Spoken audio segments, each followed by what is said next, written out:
एक उपाय हम आपको बता दें, आजकल सबकी एक बड़ी समस्या है,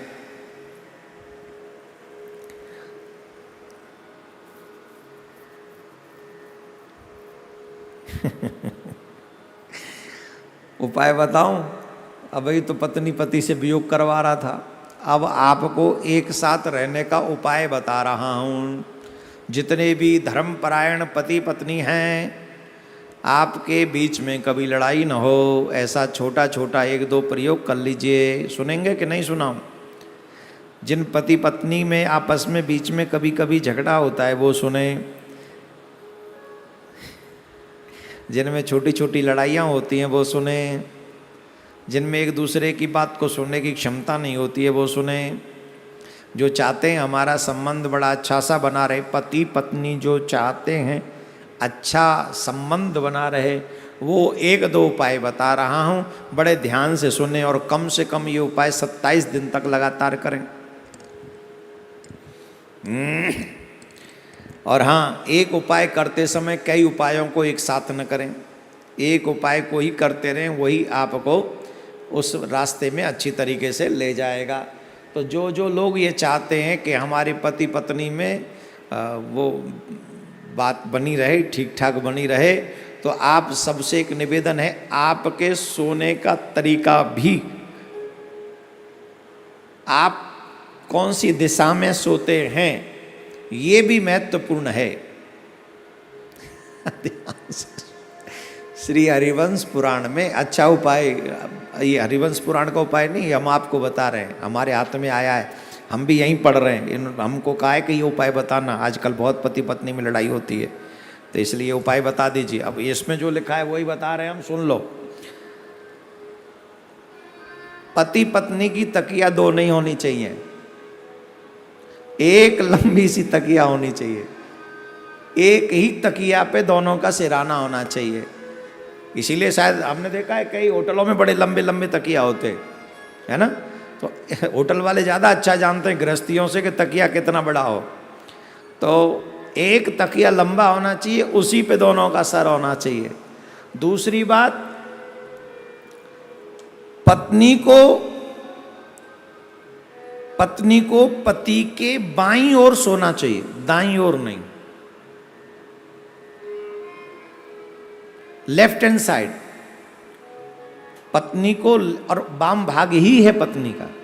हमारे शास्त्रों में वामांगी कहते हैं, वाम भाग में।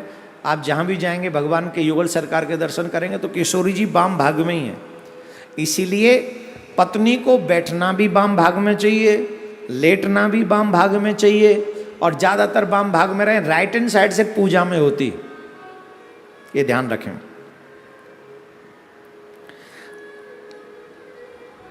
अलग अलग गद्दे और तकियाओं का प्रयोग न करें, ध्यान रखें। हाँ, तो डबल बेड पर तो एक ही गद्दा होता है, तकिया अलग अलग होती हैं, उनको थोड़ी सी सिलवा के लंबी कर लो।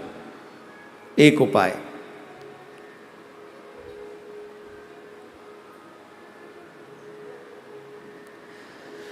जिस कमरे में, मीन्स बेडरूम में आप लोग जो सोते हैं, दूसरा उपाय, जिस बेडरूम में आप लोग सोते हैं उस कमरे का रंग या तो हल्का गुलाबी रखें या हल्का हरा। कभी भी शयन कक्ष में गाढ़े रंग का प्रयोग न करें।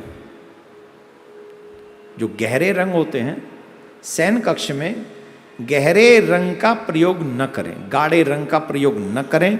या तो हल्का सा गुलाबी हो अथवा हल्का सा हरा होना चाहिए। पीले रंग या इससे मिलते जुलते रंगों का प्रयोग सोने के कमरे में कभी भी न करें। कौन से?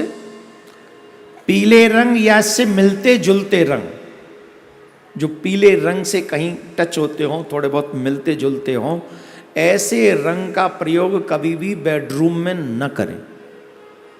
जिस रूम में आप सोते हैं उस रूम में ऐसा रंग नहीं होना चाहिए। तीसरा उपाय, शुक्रवार को पति पत्नी को एक साथ फूलों की खरीदारी करनी चाहिए। इस खरीदारी में केवल गुलाब या सफेद फूल खरीदें और उन फूलों को सोने वाले कमरे में अपने बिस्तर के सिराने रखें। गुलाब के ही खरीदो, वही ज़्यादा अच्छे हैं, लाल लाल। कौन से दिन? शुक्रवार को। शुक्रवार मीन्स फ्राइडे, राइट? हाँ, फ्राइडे को खरीदें लाल फूल। लाल फूल सिराने रख के सोइए, पर वो लाल कांटे वाले नहीं होते, है ना? कांटेदार फूल नहीं रखने चाहिए घर में। ले आओ कांटे तोड़ ताड़ के, वैसे ही फूल ले आओ तो वो अच्छा रहेगा। एक और अहम बात, ये चौथा उपाय और महत्वपूर्ण उपाय है। पति पत्नी को सोते समय पूर्व या दक्षिण की तरफ सिर करके सोना चाहिए। दिशा ये बहुत महत्वपूर्ण है। कई लोग रॉन्ग दिशाओं में सर करके सोते हैं तो उनको सर की प्रॉब्लम बहुत हो जाती है। ये वास्तुशास्त्र ही नहीं कहता, हमारे शास्त्र भी कहते हैं आपको किस दिशा में मुंह करके सोना है, किस दिशा में मुंह करके। हमने आपको हरिवंश पुराण में ही बताया था, या उससे हरिवंश पुराण में ही बताया था किस दिशा में मुंह करके शौच इत्यादि त्यागना चाहिए। अभी 1-2 दिन पहले ही तो बताया आपको। तो यहां हर चीज का ध्यान है, तो इस बात का भी ध्यान रखिए कि पति पत्नी को या तो पूर्व दिशा में या दक्षिण दिशा की तरफ सर करके सोना चाहिए। पैरों की तरफ बहते हुए जल की बड़ी तस्वीर लगाएं। पैरों की तरफ जहां आप सिर हो गया आपके सामने, तो वहां जो बहते हुए जल की अगर आप तस्वीर लगाएंगे तो वो भी गुणकारी होगी। सोने वाले कमरे में देवी देवताओं की प्रतिमा या चित्र लगाने से बचें।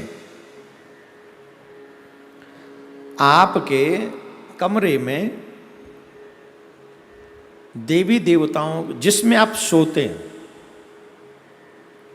वहां देवी देवताओं का चित्र ना हो तो ज़्यादा अच्छा है।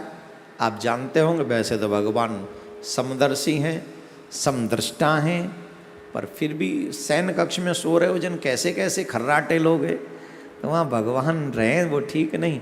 भगवान को छोड़, ऐसे आजकल तो मोबाइल में जब दर्शन करना हो तब कर लो, तो इसलिए वो उससे बचे।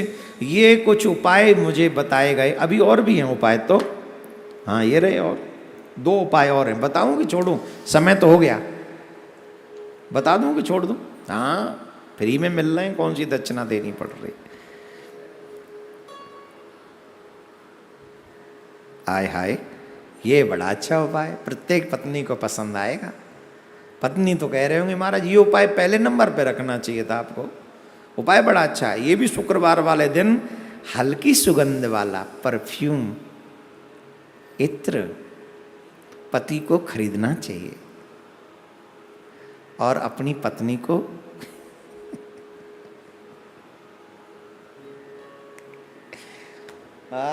गिफ्ट करना चाहिए, और दोनों जाके ले आए तो ज़्यादा अच्छा है। और दोनों एक दूसरे उसी हल्की सुगंधी वाले परफ्यूम का प्रयोग करें, पति पत्नी दोनों मिलकर। हाँ, एक सावधानी रखें, तीखी सुगंधी वाला कोई परफ्यूम अथवा इत्र न खरीदें। ये कई महाराज इतना भयंकर लगा लेते हैं, हम तो लगाते नहीं कसम से। कई लोग तो पूजा करते समय जब आरती करते हैं ना, भागवत भगवान की है आरती, और देवियों में से बड़े परफ्यूम की सुगंध मारती, बड़ी तेज मारती है, कसम से पूरा नाक हिला देती है। ये तो शुक्र हो कोरोना का कि आजकल ये मुचीका लगवा दिया, बड़ी तेज होती है एकदम। आज हम लगाते नहीं तो ज़्यादा चढ़ती है हमारे दिमाग में, तो इसलिए हल्की सुगंधी वाला परफ्यूम ही प्रयोग करना चाहिए पति पत्नी को। शुक्रवार को देवी को सफ़ेद मिठाई का भोग लगाएं। इसके बाद साथ में, ये छठा है उपाय, शुक्रवार को देवी को सफ़ेद मिठाई का भोग लगाएं। इसके बाद साथ में उस मिठाई को प्रसाद की तरह ग्रहण करें। पत्नी अपने हाथ से खिला दे पति को, और पति अपने हाथ से पत्नी को खिला दे। करवा चौथ समझकर इन दिन खट्टी चीज़ों का सेवन न करें। ये छठा उपाय है। राधे राधे बोलना पड़ेगा, जोर से बोलना पड़ेगा। तो ये उपाय करवा चौथ के दिन मिल जाते तो ज़्यादा अच्छे थे, पर अब मिल गए, इनको अब प्रयोग में ले आना। जिन पति पत्नी के बीच में थोड़े से मतभेद रहते हैं उनको इसका प्रयोग करना चाहिए, और गृहस्थ सुरक्षित रहेगा, तो भक्ति भी अच्छी होती रहेगी। इसके लिए भी ये उपाय हमने बताए हैं। राधे राधे बोलना पड़ेगा, जोर से बोलना पड़ेगा।